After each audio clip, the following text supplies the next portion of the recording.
Hey everyone, Kate and Fiona Pearman here for this week's Facebook Live, where we're starting to build on the conversation of getting clear. And last week we talked about signals you're not clear. So if you haven't listened to that, we'd encourage you to do so. But today we're going to talk about clarity, and clarity actually takes work. I think lots of people are often waiting for answers to fall out of the sky. We know you can't outsource clarity. You need to get in the driver's seat. Yeah, this is the piece.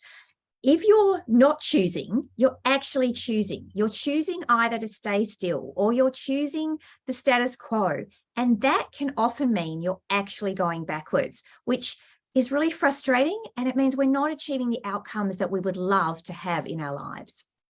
Yeah, this piece around starting to get conscious around your relationship with clarity. It seems simple, it seems easy. I think a lot of us have an expectation or a belief of ourselves that we should just know what we want. We should be able to just do that. And we know actually there is work to be done. There's exploration to be done. I think your journey with clarity and who you are, what you want, where you want to go is a lifelong journey.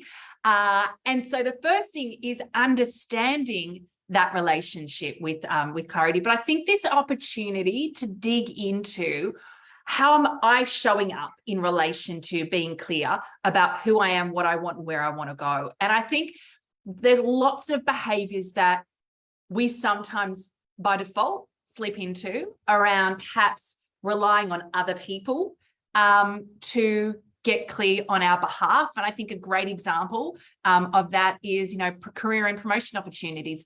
Lots of examples of clients in the past who have been in good organizations, in good roles, perhaps have hit that flatline part of their career where they're ready for something new and they're waiting for their organization to come. And I always position it, no one's going to come with a gold-plated train. Here's the three great career opportunities for you in our organization. Which one would you like to choose, right? It's not going to be presented to you. But I think lots of us make that mistake of being passive in this process of clarity. And we know you've got to move to being active and being in the driver's seat. Yeah, I think some of the things we notice is people doing things like, I could make a decision, but I'm just waiting on someone to give me a bit more information, or for this to come from this department, or I need this from someone else, or I need to have completed something. There's all these different reasons why, I can't quite get there yet. And, often this thinking that we don't have the power, that we don't have agency in the situation, that kind of we've outsourced the clarity, but we've outsourced the responsibility around who's actually going to take this forward for me. And no one is going to be as interested and passionate and caring about your career and where you're going as you are. So this is where you can start to notice our behavior and understand what's going on and start to think about, what would I choose to do differently here? Yeah, and observe and take the responsibility.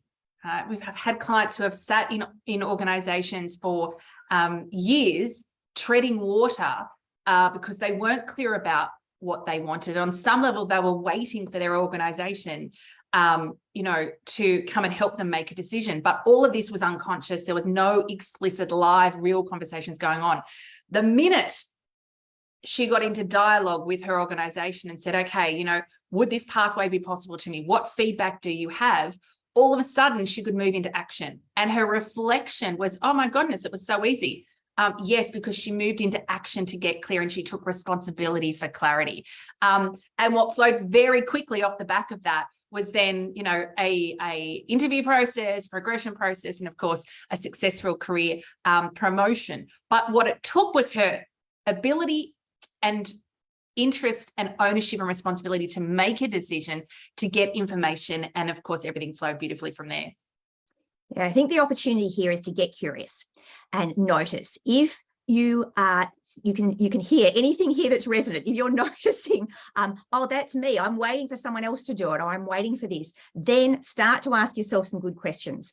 And then the piece is to choose. Just choose something. It doesn't matter if it's perfect or not. Choose it, own it, and take some action from there. And the piece here is, once we decide, things will change. We'll get that extra information.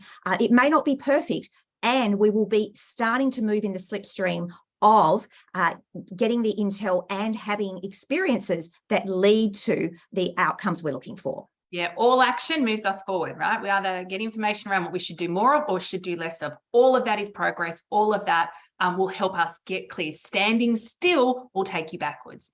If you've enjoyed today's confidence conversation, please, we'd love for you to comment below, share it with people in your network who may benefit. Please head over to our Facebook page, Core Confidence, like us there. You'll be notified when we go live. And of course, lots of other great videos for you to dig into. And if you're ready to go deeper with your relationship with Core Confidence, visit our website, coreconfidence.com.au.